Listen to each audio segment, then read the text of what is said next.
Olá, amigos, internautas e ouvintes da radiomaçonica.com.br e do canal Maçons Livres. Eu sou Jair Antônio Júnior. Sejam bem-vindos ao programa Celebraçônicas, onde falaremos de maçons famosos no Brasil e no mundo.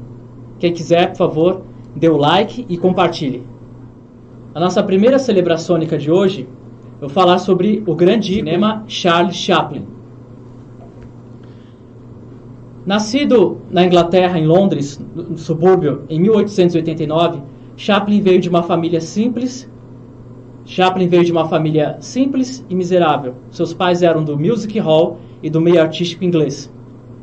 Seu pai morreu, a mãe enlouqueceu e ele e o irmão acabaram sendo separados e ele ficou no orfanato e ao voltar, o irmão acabou escrevendo ele numa companhia de vaudeville do empresário Fred Carno. E nessa companhia ele desenvolveu suas habilidades artísticas e até um número de bêbado. E nas apresentações que ele fez, ele seguiu por vários países indo para os Estados Unidos. E nessas viagens para os Estados Unidos, ele foi visto pelo empresário de cinema Mack Sennett, que o contratou. De início, ele não soube explorar suas habilidades e até falou, acho que foi mau negócio ter contratado esse cara. Mas aí, Mabel Normand, a atriz, produtora e esposa do produtor, também convenceu ele de que Chaplin tinha potencial. E com o passar do tempo, Chaplin foi desenvolvendo suas habilidades do cinema. Lembrando que era o início do cinema mudo, cinema hollywoodiano, e tudo estava se desenvolvendo. E Chaplin acabou desenvolvendo as várias técnicas cinematográficas, desenvolvendo roteiros, desenvolvendo interpretação, e tudo isso numa época onde tudo era precário. O cinema era mudo, não tinha som, e era em preto e branco. Então, com o passar do tempo, Chaplin foi se desenvolvendo, e principalmente no personagem do vagabundo, como nós conhecemos aqui, ou Carlitos, de chapéu coco, bigodinho, terno e bengala. Seu primeiro trabalho relevante foi num filme chamado Corridas de Automóveis para Meninos. Depois disso, ele foi se desenvolvendo, fazendo produções como O Vagabundo, Dinamite Pastel, enfim, os curta-metragens da época. Então Chaplin acabou desenvolvendo as técnicas cinematográficas. Posso mostrar? Então esses são alguns dos trabalhos de Chaplin no cinema, os curtas-metragens que ele fazia.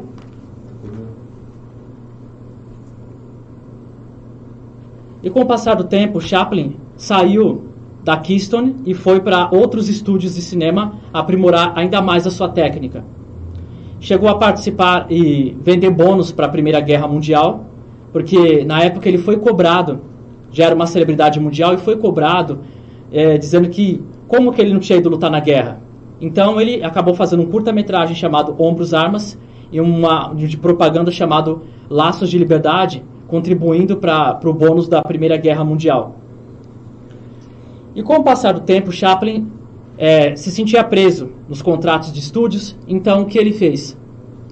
Ele juntou seu amigo Douglas Fairbanks, sua esposa Mary Pickford, dois grandes astros do cinema mudo, e o diretor D.W. Griffith, e formaram uma empresa chamada United Artists, em 1919, onde ele tinha mais liberdade criativa e onde os seus trabalhos seriam feitos com mais cuidado, sem aquela pressa dos curta-metragens.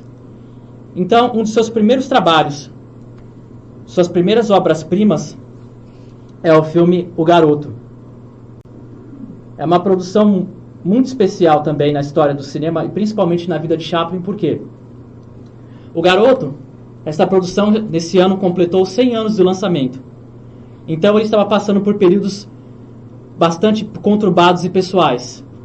Seu casamento ruiu, seu primeiro filho nasceu deformado e faleceu. Sua mãe tinha perdido a razão e com vários desses problemas pessoais ele perdeu o bloqueio criativo. Então, numa apresentação, ele acabou conhecendo esse menininho e o pai dele, chamado Jack Coogan. Contratou os dois, fez o roteiro, dirigiu e atuou como ele sempre fazia, e lançou o filme, que foi um verdadeiro sucesso no mundo todo. E transformando esse menininho, Jack Coogan, no primeiro astro mirim do cinema mundial. Com o passar do tempo, já uma celebridade internacional, Chaplin foi se diversificando e fazendo trabalhos mais sofisticados. Outro grande trabalho dele é o filme Em Busca do Ouro. Que também, reza a lenda também que Chaplin era bem perfeccionista em seus trabalhos. Tinham filmes que duravam meses e ele fazia os atores rodarem a mesma cena durante mais de 100 vezes se for necessário. Mas sempre valia a pena. Então Chaplin acabou desenvolvendo inúmeras coisas no cinema. Roteiro, direção, efeitos especiais, números ilusórios. Tanto que neste filme aqui tem uma determinada cena que ele e um rapaz... Essa determinada cena aqui do título, essa parte aqui da foto dele, é que o personagem está sem comer e ele acaba cozinhando a própria bota e comendo. Uma das cenas mais famosas também desse filme é dos pães presos nos garfos. Ele pega uns pães, coloca uns garfos e faz uma mini dancinha, que acabou ficando famosíssima. E outra grande cena é de quando a cabana que eles estão é arrastada para o penhasco, para o desfiladeiro, e está quase para cair. Foi um bom efeito especial para a época. No seu filme, onde Robert Downey Jr., o Homem de Ferro, interpretou, mostra os truques de câmera que ele fez. Então Chaplin já era uma celebridade. Só que, como tudo na vida evolui, em 1927 o cinema mudo chega ao fim com o lançamento do filme O Cantor de Jazz, da Warner Bros. Então, para vocês terem uma ideia, pessoas que durante um tempo foram celebridades, famosíssimos, de repente, de uma hora para outra, perdiam o trabalho, porque muitas vezes o físico era bom, só que a voz não correspondia. Tinha gente que tinha a voz grossa, a voz fina demais. Alguns conseguiram sobreviver à passagem do cinema mudo para o cinema falado. Outras pessoas não. Então Chaplin relutou bastante em se render ao cinema falado. Tanto que alguns de seus filmes desse período tinham um pouco de som, mas eram mudos. Como este aqui, Luzes da Cidade, onde ele faz o seu papel habitual e resolve ajudar uma florista cega. E ela pensa que ele é um homem rico. Até que tem uma parte que ele fala, mas como será que ela vai pensar que ele é um homem rico? Já sei. Ela vai ouvir o som da batida da porta de um carro e ela vai achar que ele é um homem rico. Também é um outro belíssimo filme. Chaplin também faria outro que é famosíssimo, chamado Tempos Modernos, que criticava a Revolução Industrial, que tem aquela famosa cena que ele é o operário que enlouquece, acaba entrando dentro da máquina, das rodas e tudo, e fala muito sobre capitalismo, mostra até uma sala onde tem uma câmera onde o patrão vê os operários, fala de tudo um pouco. Só que aí Chaplin, na sua vida pessoal e algumas questões políticas, ele acabou adquirindo inimigos em sua vida pública, principalmente J. Edgar Hoover, que era nada mais nada menos que o criador do FBI, o principal criador e diretor do FBI, que por coincidência também foi maçom. E um filme que ele fez já era final da década de 30.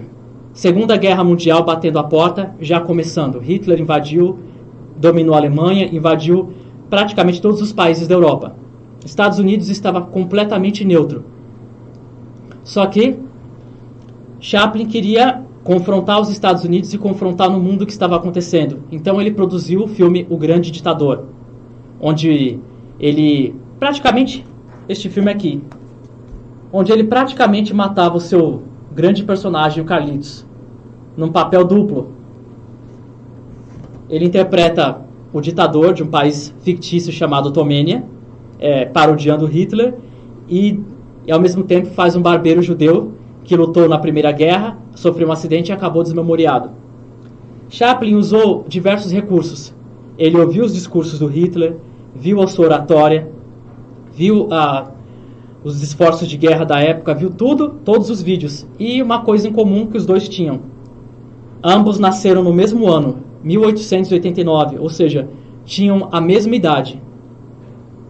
Tinham o mesmo bigodinho, os mesmos traços, praticamente a mesma idade, nasceram no mesmo ano, só que em 5 dias diferentes. Vocês podem até dar uma olhada no YouTube para ver a data de nascimento de um e do outro. Tanto que tem um documentário chamado O Vagabundo e o Ditador, falando das diferenças e semelhanças entre os dois.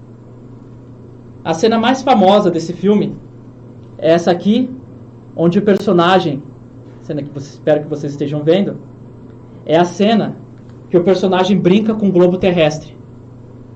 Fazendo uma clara alusão ao Hitler, que pensava que o mundo era dele, ele brinca com o globo terrestre, que inclusive essa famosa cena foi usada numa telenovela da Rede Globo há 30 anos atrás, na abertura de uma novela.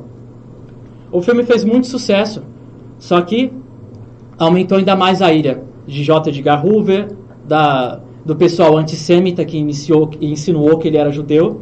Ele dizia que não era judeu, mas se solidarizava com os judeus. Enfim, então ele acabou fazendo, e principalmente o seu discurso no final do filme, conclamando as pessoas à liberdade, ao amor ao ser humano. Então isso agravou ainda mais a situação política e instável dele nos Estados Unidos. Com o passar dos anos foi fazendo mais filmes criticando ainda mais os Estados Unidos, que depois entraram na Segunda Guerra Mundial, graças ao ataque à ilha de Pearl Harbor. E até que em 1952, quando ele gravou o filme Luzes da Ribalta, foi fazer uma viagem para a Europa, o FBI decidiu confiscar o visto dele americano, e ele acabou vivendo o resto de sua vida na Europa. Ainda fez mais alguns filmes, se aposentou. Em 1972, recebeu o prêmio honorário pela sua carreira, recebeu também a Ordem do Império Britânico, diversas honrarias.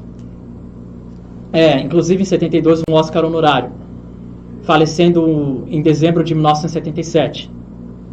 Inclusive tem este filme que, felizmente, não está mais disponível no YouTube, mas acho que vocês encontram numa dessas plataformas digitais, o filme de sua vida, Chaplin, onde ele foi interpretado por Robert Downey Jr., o Homem de Ferro, baseado em suas autobiografias.